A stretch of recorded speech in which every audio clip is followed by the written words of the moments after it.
Do you have a plan for what to do if you stumble upon several $1 million? It's good to have such, especially if you're playing the lotto.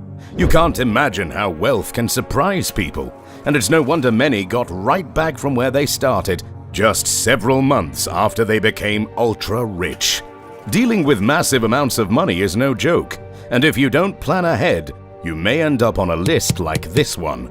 And you certainly would prefer to stay as far away from a list of the dumbest lottery winners, right? So, just in case you're wondering what not to do, let's have a look at the 11 saddest people on the entire planet who wasted their fortune in record time. Jose Antonio Cuauhtoc. Jose Antonio Cuauhtoc is a Guatemalan who went on to seek his luck in the good old US of A. Unlike most other illegal immigrants, he actually found his fortune in the form of a lottery ticket.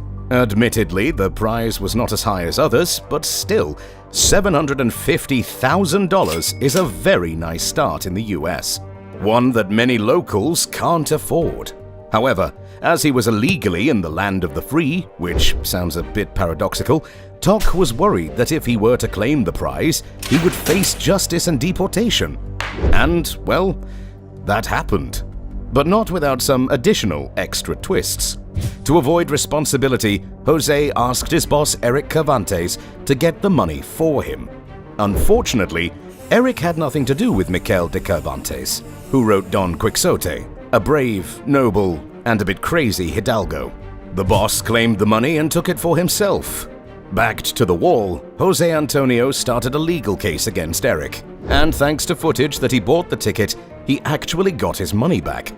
Well, most of it. $250,000 went to taxes, and another $250,000 went to court fees. Moreover, during the trial he was caught drunk driving, probably contemplating his wrong decision to ask someone else to claim nearly $1 million and expecting him to give it all back. Still, the police gave him some good advice in the form of jailing and subsequently deporting him. So, regardless of all his mistakes, Jose Antonio at least got to keep over $250,000, which, I guess in Guatemala, can give you a decent home, a good car, a lovely wife, a side chick, a good business, and all in all, a wonderful life. Or all the coke you can snort. Denise Rossi. Would you divorce your marriage partner if you won the lottery? Keep in mind that they would be entitled to a percentage of the winnings. Denise Rossi knew that, and was in a query when she won a $1.3 million lottery prize. She wanted to separate from her husband, Thomas, for quite some time, but she wasn't ready to take care of herself. Now, with $1.3 million, Denise was finally free. All she had to do was negotiate with Thomas to give him a small chunk of the money so they could divorce peacefully and go on their merry way. Naturally, she chose a far more complicated and wrong path. Rossi went to the lottery office, where she explained her situation. She didn't want to give her husband anything and asked for a way to get him out of the picture. The lottery office advised her to file for a divorce before her first check was in. She did, and without much hassle, she got Thomas's signature on the divorce papers, as he had also contemplated divorce for quite some time now. What a wonderful marriage indeed. For 2 years, her husband remained oblivious to the lotto winnings, as Denise had severed all connections with him.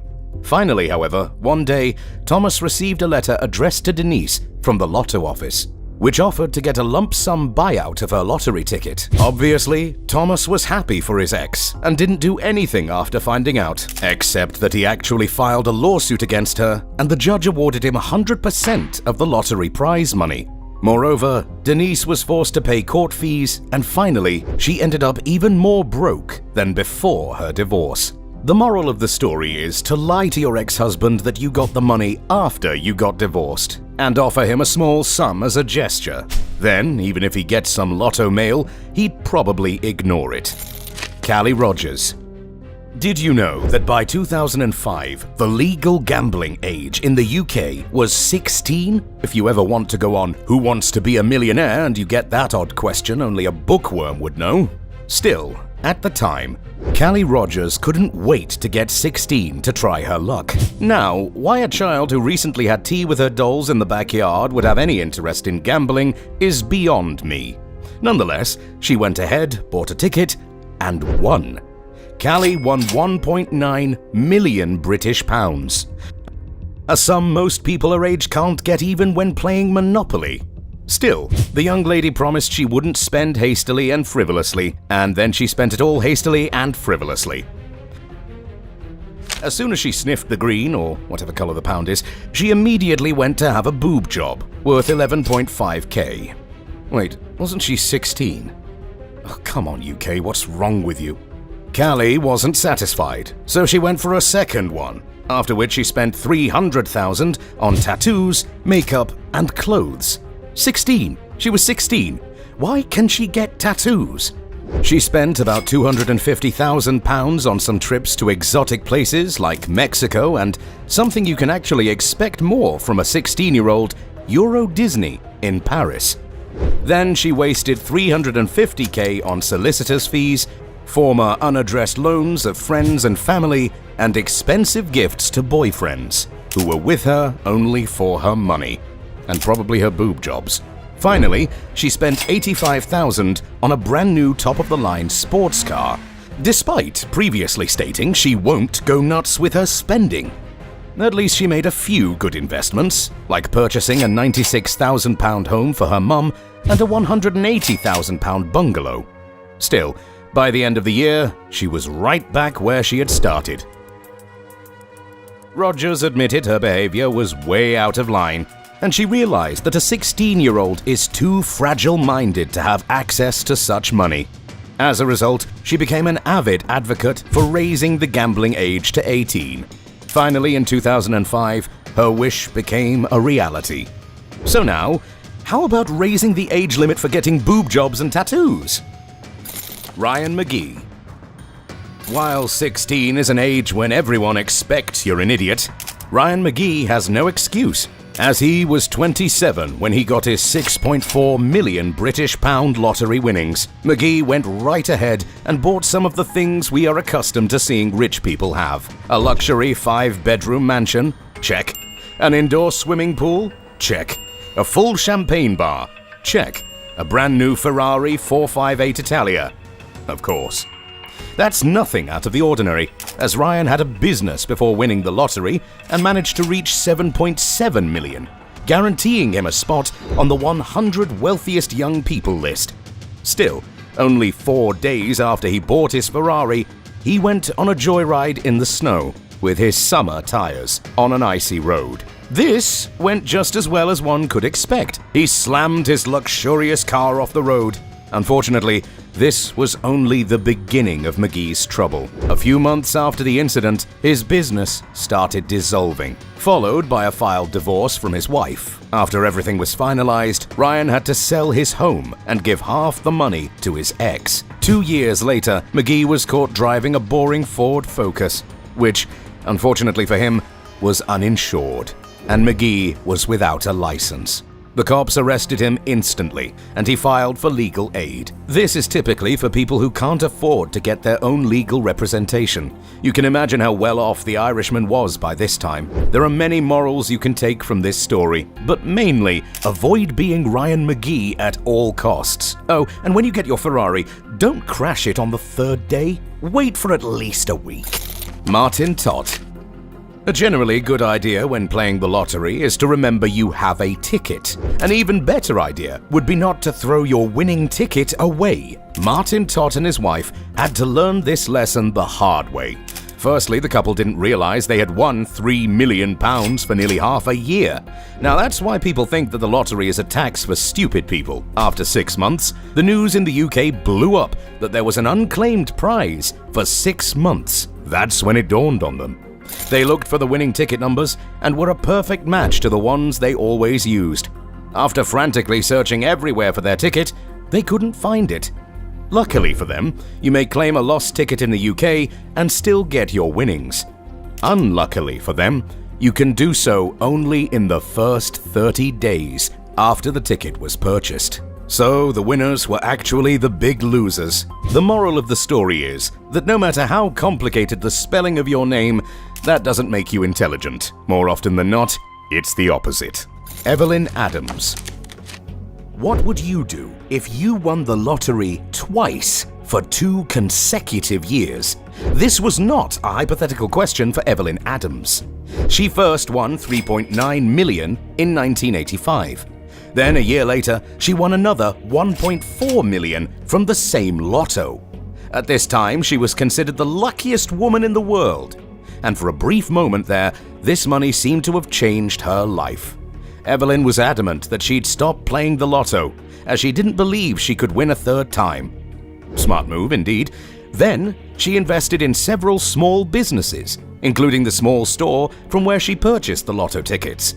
A bit semantic, but I'll allow it. Now, if you've ever found yourself with a huge amount of money that fell from the skies, you have no aspirations and interests, and even less so entrepreneurial spirit, there's only one thing you can do. Go to the Atlantic City casinos. Adams did precisely that. Unsurprisingly, she lost everything on the slot machines in a couple of weeks. A few months later, without the needed refinancing, all her businesses went down as well, so she was right where she started. So, if you're looking for a moral here, don't be an addict. And if you are, at least waste your money on a more movie-worthy gambling game like poker. At least this way, after you're dry, you can sell the rights to your story to Netflix. It's obvious they have a desperate need for new ideas, and a story of a 2-time lottery winner who lost it all in a couple of weeks sounds at least a bit watchable. Gerard Muswagon. If we search for the saddest lottery-winning story, Gerard Muswagon definitely gets the gold. Well, not literally, since he'd probably lose that too and still end up as broke as a church mouse in a predominantly Muslim country. Gerard started spending frivolously when he won a $10 million prize in 1998. First, he bought fancy cars, new electronics, and homes for himself and his new, so-called, friends. Moreover, he hosted wild parties and often ended up in police custody as a result. He tried to get his life together after 3 years of non-stop joyrides, but his logging business went down relatively fast, and he continued to enjoy drugs and alcohol and loose women. Finally, after 7 years, Gerard has lost everything. He started working at a friend's farm for a minimum wage, while on the weekends, he served a 3-month sentence in jail. This shattered his reality, and soon after, he took his own life. The moral here is to never make new friends when you get rich. Instead, stick to the ones you had previously, and even reduce them. William Post. You don't need to be unlucky when you have absolutely no idea how to deal with money. William Post is the ideal example of this. It took him only 84 days to waste a $16.2 million lottery winning and accumulated a debt of nearly $6 million.